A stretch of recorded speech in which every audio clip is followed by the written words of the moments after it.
I was not emotionally prepared for what I just witnessed in the third arc of Andor Season 2. And the thing I'm finding the funniest about this is that I spent most of this week playing Star Wars Fortnite, and the juxtaposition of what Star Wars can be, Fortnite Star Wars versus Andor, are just complete opposite ends of the spectrum of the Star Wars galaxy, of the Star Wars universe, of the Star Wars media, of all of it. And I love different sides of it for different reasons. And I'm just kind of emotionally overwhelmed with what I just witnessed. That was unbelievable. Emotional, heartbreaking. There's so much to talk about. There's so much to unpack. This is going to have spoilers for Andor, of course. So if you haven't seen these episodes, don't watch this yet. Come back and watch it later. Hey everyone, it's Andrew. Today, I'm going to be looking at Andor episodes 7, 8, 9, talking about them, talking about everything I feel about them, talking about the character development, everything that happened. And I think now more than ever, we can really understand what the show creator Tony Gilroy meant when he said that this is going to create new meaning for Star Wars, that we're going to see Star Wars in a different way after watching Andor. And I honestly, after these 3 episodes, I feel more than ever, especially because I've been playing Fortnite Star Wars all week.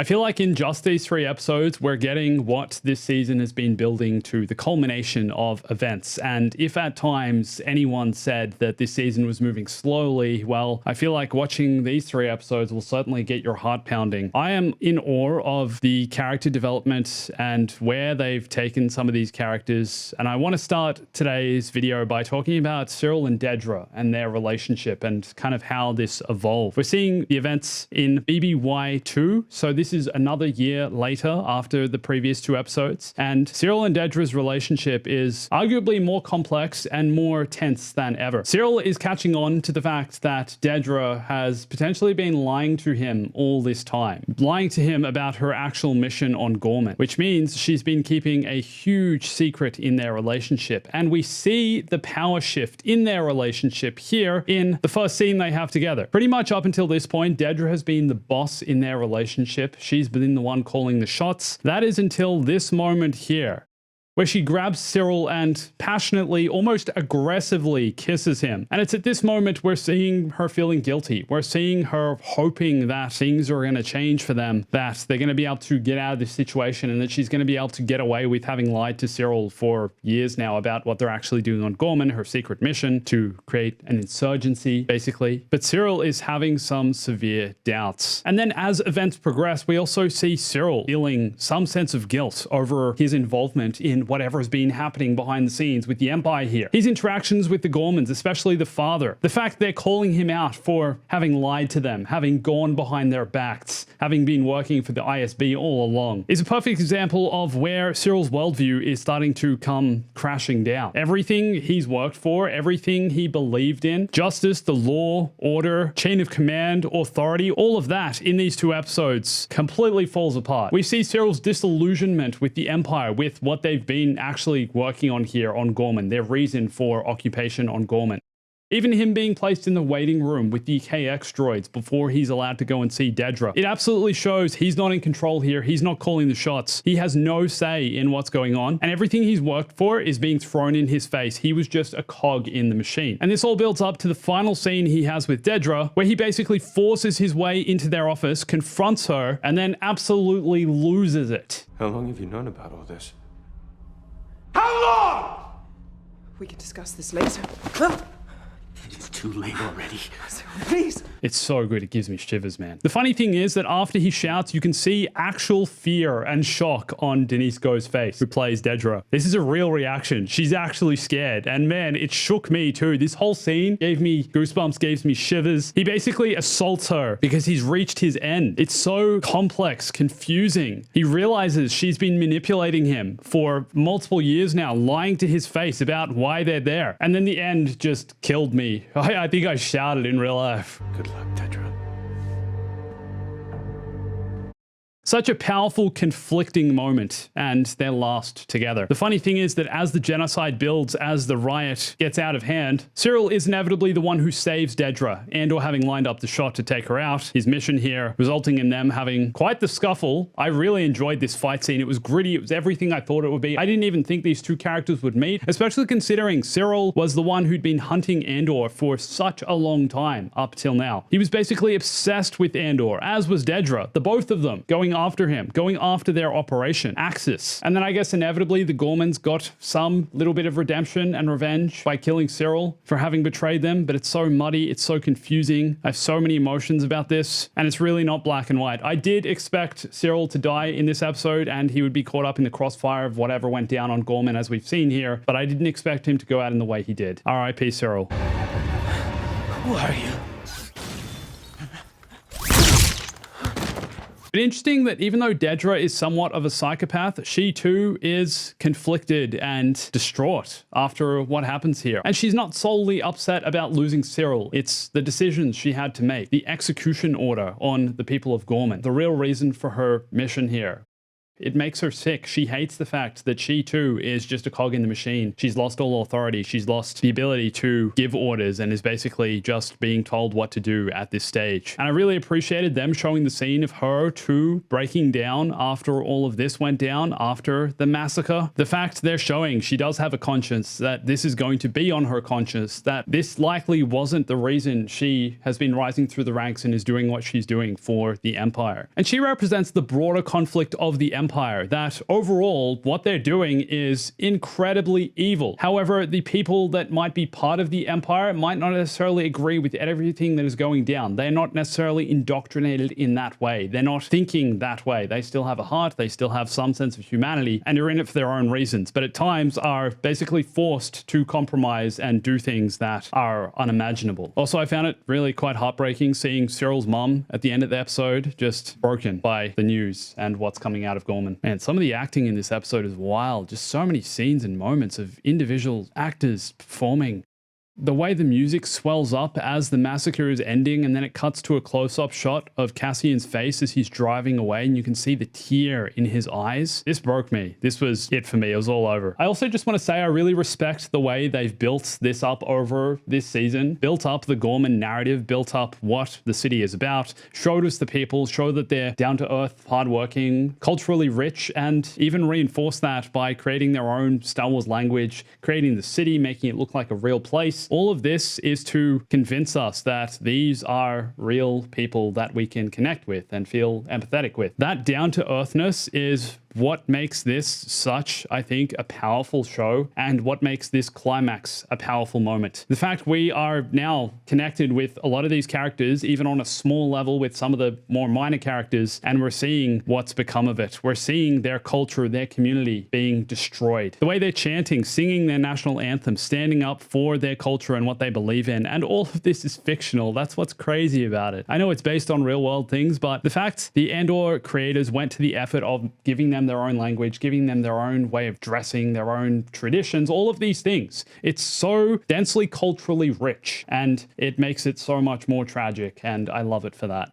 The way it all begins as well, that Dedra gives the order that comes down from the head of ISB to basically begin the insurgency, having the sniper on the roof, firing the sniper rifle, shooting someone in the crowd, which just causes chaos, and it only escalates from there. The way it's all tactically coordinated. And basically this was Dedra's idea right from the start. This is what Krennic hired her to do. That's the conversation they had all the way back in episode 1. And now what? She can't live with it? She knew it was coming, I'm sure. Perhaps she never thought the order would go through, that they'd need to actually take Gorman and take control of it. Getting the confirmation at the start of the episode that there was no alternative to the energy supplied by the calcite in the ground on Gorman. One of my favorite moments and possibly favorite characters in this show is the guy who works at the hotel, who clearly remembers Cassian has been here before under a different alias, knows and realizes that he's a spy working for the rebellion, and helps him stay undercover in his subtle way by not registering that he's checked in. And then another one of those genius interactions. I hope things work out for you.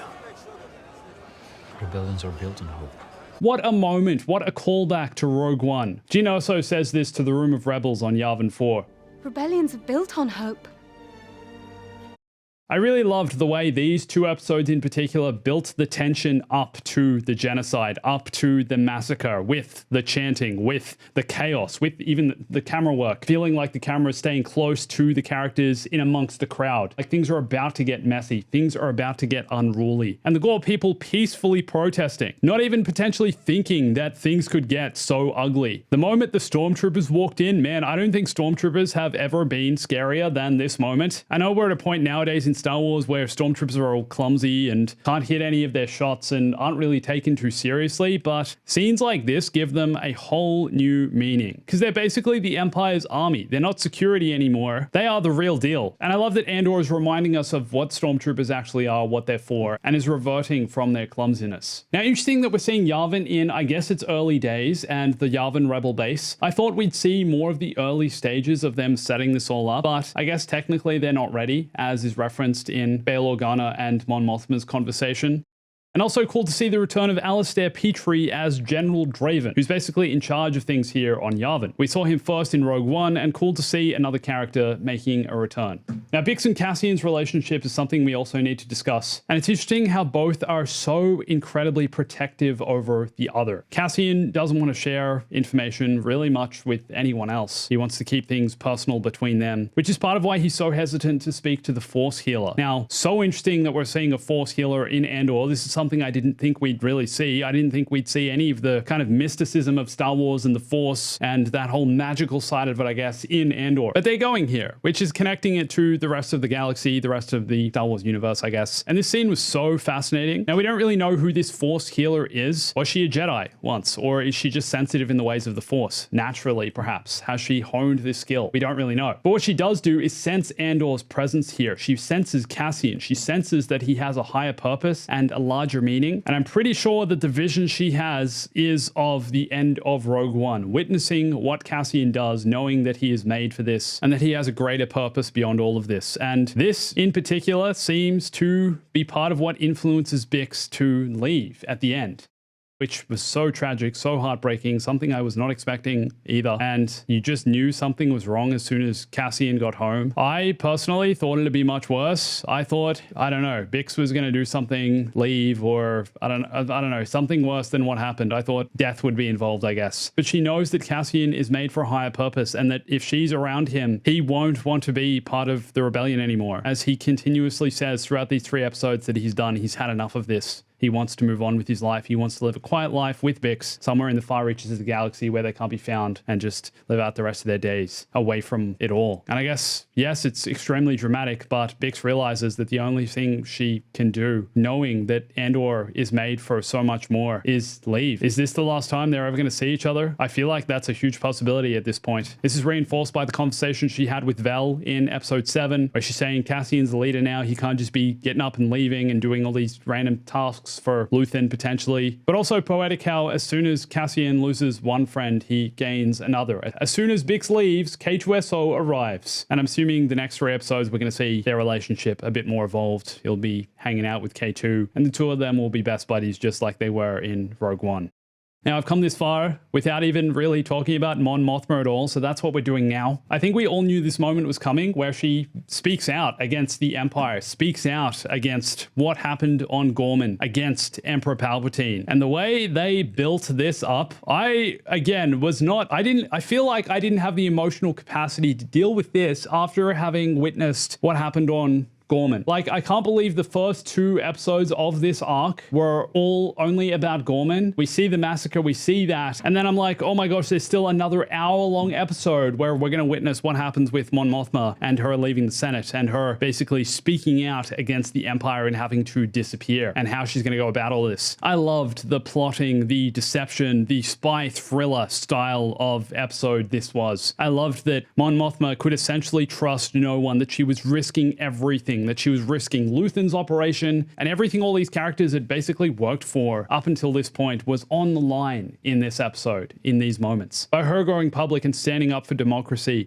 Genevieve O'Reilly is playing this character so ridiculously well. It still blows my mind that she was originally cast in Attack of the Clones, appeared in deleted scenes, or was it Revenge of the Sith? I don't remember. And then also played Mon Mothma in Rogue One, and now is playing her in Andor, and the character has just evolved and developed so much, and you couldn't ask for a better actress to be doing this. Her performance is one of the most striking in the entire series, I think, in the way she carries herself. Now, I do want to just say that the recast of Bail Organa did honestly bother me a little bit, and I kind of just had to disconnect and just be like, this isn't Bail, this is another senator. I don't know, man. I just can't disassociate Jimmy Smits from Bail Organa. He is Bail Organa, and having another actor play the same character for me just doesn't fit at all. You just can't do it. And I understand there were scheduling conflicts and Jimmy Smits just couldn't do the role because he's filming, I believe, Dexter at the same time and couldn't get to the location at the same. I understand. That's life. That's the real world. So for me personally, I enjoyed this more by just disconnecting from the fact that this is Bail Organa. But I love the fact Mon Mothma wasn't able to trust Bail Organa's extraction team, that she was going to put her faith in this, and even up until the last moment was essentially questioning whether she was making the right choice or not, going with Luthen's advice and knowing that there was a mole inside Bail Organa's team, who he didn't know personally and had nothing to do with. ISB spies are everywhere. This is part of living in the galaxy at this time and being such a high-profile character. The whole speech she gave was incredibly powerful. The fact the ISB and the Empire were basically trying to take it off the air the entire time and shut her down and silence her and not give her free speech and the freedom to speak is so ridiculously powerful, speaking volumes to censorship and how the Empire is basically trying to control the galaxy by controlling the Gorman narrative, that the Empire were the victims of Gorman, that there was an insurgency of rebels on Gorman that tried to take out Imperials, and they called them Imperial martyrs, which is wild, but that's exactly what Mon Mothma is speaking against. She's speaking the truth, and this whole sequence of getting her out of here, Cassian going to collect her, having to basically kill people at point blank range to just keep her safe, Cloris, the driver, who was obviously an ISB spy, all the victims of this, the ISB trying to control it from in the shadows with the listening devices. Oh man, it's so multi-layered. It's so thrilling to watch. I really enjoyed it. Now, one other thing that is a little bit of a criticism, I hope we get to see what happens with Perrin, Mon Mothma's husband, as he did not even appear in this arc. I feel like the two of them need some kind of closure scene, or Perrin needs some kind of closure anyway, considering Mon Mothma's made this huge decision and is leaving her entire life behind, basically now moving on to work with the Rebellion and going into hiding, and definitely not taking Perrin with her. So where does Perrin land in all this, and are we actually going to see what happens with him? What Tony Gilroy and the show creators of Andor have taken on is the responsibility of creating the rebellion, of creating the reasons for why the rebellion began. And I don't think you could do it in a better, more adult way. The subject matter and the way it's being tackled is so powerful. And I think if it was created any clumsier than the way in which this has been done, it wouldn't hold the same weight. And the thing about this is it gives new meaning, like he said, to everything else we know about Star Wars. Like, for example, even the Death Star in A New Hope blows up Alderaan. And yes, it's awful, right? They're destroying an entire planet, silencing millions of people at once, killing millions. But you don't really feel the full weight of that. And I think after watching Andor, if you go now and watch a scene like that, or watch a film like A New Hope, or even Empire Strikes Back, you'll be like, oh my gosh, all of this was built through what we're getting in Andor. All of this came out of the development of this, these ideals of what the Empire is about and stands for, and the oppression. It makes things so much more heavy. And I think they've taken on that responsibility of explaining that narrative with great care. Interesting that we didn't see director Krennic or Saw Gerrera in these 3 episodes, but I guess we didn't really need to. They're doing things in the shadows, both on their own sides. And let's be real, Krennic is basically the one who orchestrated everything that happened on Gorman, so I'm sure we'll see him in the next few episodes. Just gotta mention set design, cinematography, the production value of this show is second to none. It's the best looking Star Wars show out there, hands down. Not even a competition, in my opinion. The locations feel real, alive, as do the characters. It's remarkable. I can't believe there's only 3 episodes left. I'm emotionally drained after this one, but man, what a wild ride. I guess I'm going back to play Star Wars Fortnite now. Kind of gives that a different meaning as well, if you know what I mean. But I hope you enjoyed this. Let me know your thoughts on Andor. Subscribe if you're not already. Watch this video for more Star Wars. Also follow me on Instagram and Twitter, doing stuff over on those. And always remember, Stay bombastic.